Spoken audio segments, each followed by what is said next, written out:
রাজপথে জামায়াত ইসলামীর কর্মসূচি জমে উঠেছে। রাজধানীতে জামায়াত ইসলামীর নেতৃত্বাধীন 11 দলীয় জোট সমাবেশ ও গণমিছিল অনুষ্ঠিত করেছে। এই সমাবেশ ও গণমিছিল লোকে লোকারণ্য হয়েছে। বিপুল সংখ্যক রাজনৈতিক নেতাকর্মী এবং জনগণ অংশগ্রহণ করেছে এবং জনগণের এই ব্যাপক সাড়া দেখে, বিরোধী দলের ব্যাপক তৎপরতা দেখে, তাদের বডি ল্যাঙ্গুয়েজ দেখে সরকারের টনক নড়েছে এবং নাসিরউদ্দিন পাটোয়ারী, শফিকুল ইসলাম মাসুদ, রাশেদ প্রধানরা সরকারকে যে ভাষায় যে বার্তা দিয়েছেন, এতে তারেক জিয়া সরকার ভয় পেয়েছে। সরকার একটা বিব্রতকর পরিস্থিতির মধ্যে পড়েছে।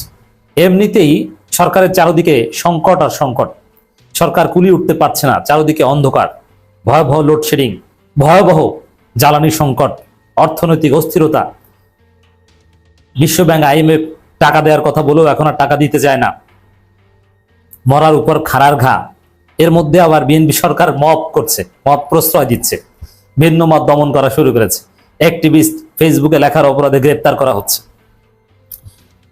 এই পরিস্থিতিতে রাশেদ প্রধান, নাসিরউদ্দিন পাটোয়ারীরা যে বার্তা দিয়েছেন, এটা সরকারের জন্য ভয়ের কারণ। দেখেন, জামাত এই সমাবেশ এবং গণমিছিল করেছে, এতে যে সরকারের টনক নড়েছে, এতে যে কাজ হচ্ছে তার প্রমাণটা আমি দিই। মনে রাখবেন যে বিরোধী দলের কোনো কর্মসূচি দেখবেন যে সরকার যদি রিয়াক্ট না করে, যদি বলে যে হ্যাঁ এটাও তাদের অধিকার করতেই পারে, তাহলে বুঝবেন যে এই কর্মসূচির কোনো গুরুত্ব নেই। যদি রিয়াক্ট করে তাহলে বুঝবেন যে না, কাজ হচ্ছে। যেমন সংসদ থেকে যে ওয়াকআউট করা, কিছু কিছু ওয়াকআউটে এতে বিএনপির কিছু আসে যায় না, এজন্য এইসব ওয়াকআউটকে তারা অ্যাপ্রিসিয়েট করে। যেমন রাষ্ট্রপতির ভাষণের দিন যে জামাতের একদম প্রথম দিন, সংসদের প্রথম দিন যে ওয়াকআউট, এটাকে কিন্তু বিএনপির লোকজন মজা করেছে, এনজয় করেছে এবং অনেকটা খুশি হয়েছে। ওই ওয়াকআউটে তাদের কিছু আসে যায় না। এবং এর পরের ওয়াকআউটেও বিএনপি সরকার বলেছে, সরকারের লোকজন বা ট্রেজারি বেঞ্চ থেকে বলা হয়েছে যে ব্যাপার না, ওয়াকআউট তাদের অধিকার, আপনারা করতেই পারেন। কিন্তু তারপরের ওয়াকআউট নিয়ে প্রশ্ন তুলেছে যে এটা কেন বা এটা উচিত হয়নি। এর মানে ওই ওয়াকআউট কাজে লেগেছে, কেন ওটা হিস্ট্রিতে কোডিফিকেশন হচ্ছে। এবং এই যে মানবাধিকার বিল, গুম অধ্যাদেশ বিল বাতিল করা বা এই যে বিষয়গুলো, এগুলো জামাত প্রতিবাদ করে সংসদ থেকে বেরিয়ে গিয়েছে, এতে কিন্তু তাদের সমস্যা হবে ভবিষ্যৎ। ঠিক তদ্রূপ বিক্ষোভ মিছিল, রাস্তার পাশে মিছিল, মানববন্ধন, এতে যদি কোনো প্রভাব না থাকে জনজীবনের উপর, এবং বিশেষ করে এগুলোর একটা প্রভাব থাকে যে জনগণ বিশ্বাস করতে শুরু করে যে এই সরকার খারাপ, এই সরকার ভালো না।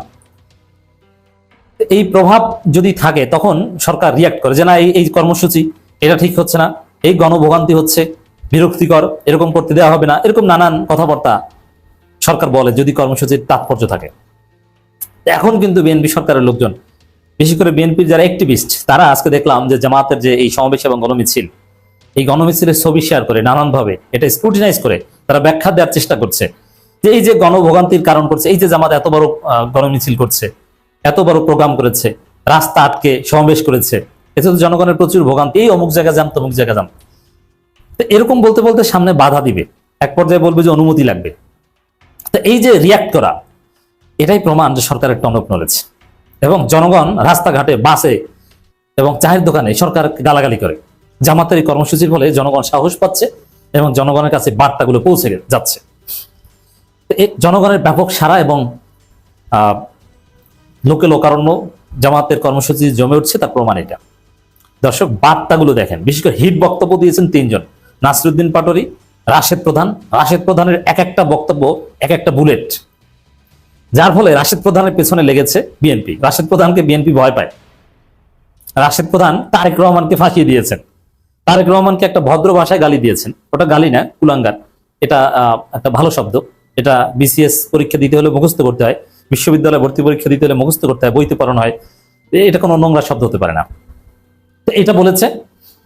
যেমন অনেক খারাপ শব্দ আছে, সন অফ বিচ বা এরকম অনেক গালি আছে খারাপ, বাস্টার্ড, এগুলো কিন্তু বই পুস্তকে নাই বা ভর্তি পরীক্ষা কিংবা BCS এর জন্য মুখস্থ করতে হয় না, ওগুলো অশালীন। কারণ বাস্টার্ড এটার অর্থ সবাই জানে, কিন্তু এটা অশালীন। এই জন্য দেখবেন যে বাস্টার্ড শব্দের অর্থ কি, এটা কোনো পরীক্ষা আসে না, কারণ এটা অশালীন। কিন্তু কুলাঙ্গার অর্থ কি বা ব্ল্যাক শিপ অর্থ কি, এটা কিন্তু পরীক্ষা আসে। আমার মনে হয় না যে এইসব বাংকার টানেল মানেল বানাতে পারবে, কারণ ভেরি সিম্পল। আপনি কেন বাংকার বানাচ্ছেন, টানেল বানাচ্ছেন? আপনি কি পালাতে চান, বাংকারের ভিতরে ঢুকতে চান? নইলে কেন এই সুবিধা রাখছেন? এর মানে নিশ্চিত যে আপনাকে একদিন পালাতে হবে নাকি? এই প্রজন্ম অনেক চালাক, এবং এআই দিয়ে ছবি বানিয়ে প্লাবন ট্রল করছে যে বাংকার থেকে তারেক রহমান বের হচ্ছে আর সামনে হাসনাত আব্দুল্লাহ বসে আছে, যে ধরবে, শিকারী বসে আছে। সরকারের আচরণে গণবিরোধী সরকারের বহিঃপ্রকাশ 11 দলীয় জোট। জোটের নেতাদের মূল বার্তা এটা যে এই সরকার গণবিরোধী সরকার, তাদের কথাবার্তা ঠিক নেই, তারা জনগণের বিরুদ্ধে অবস্থান নিয়েছে, জনগণের রায় ম্যান্ডেটকে মানে না, ক্ষমতায় এসেই তারা ফেসিস্ট হয়ে যাচ্ছে। এবং জনগণ 11 দলীয় জোটের এই কথা বিশ্বাস করছে এবং বিশ্বাস করাচ্ছে। সরকারের আচরণে গণবিরোধী সরকারের বহিঃপ্রকাশ ঘটছে বলে মন্তব্য করেছেন বিরোধী দলীয় জোটের নেতারা। গণভোটের রায় বাস্তবায়ন না করে উল্টো বিরোধী দলকে দমনের চেষ্টা হলে জনগণকে সঙ্গে নিয়ে কঠিন লড়াইয়ের হুঁশিয়ারি দিয়েছেন তারা। রাজপথে নেমে জামাত জোটের নেতারা শুধু বার্তাই দেয়নি, আগামী দিনে কঠিন আন্দোলনের হুঁশিয়ারি দিয়েছে। এই আন্দোলন হজম করার মতো কোনো সক্ষমতা বিএনপি সরকারের নেই। সমাবেশে জামাত ইসলামী নায়েব আমির এটি মাজহারুল ইসলাম বলেন, সেই গণভোট আপনারা ক্ষমতায় গেলে বাস্তবায়ন করবেন, এ ওয়াদা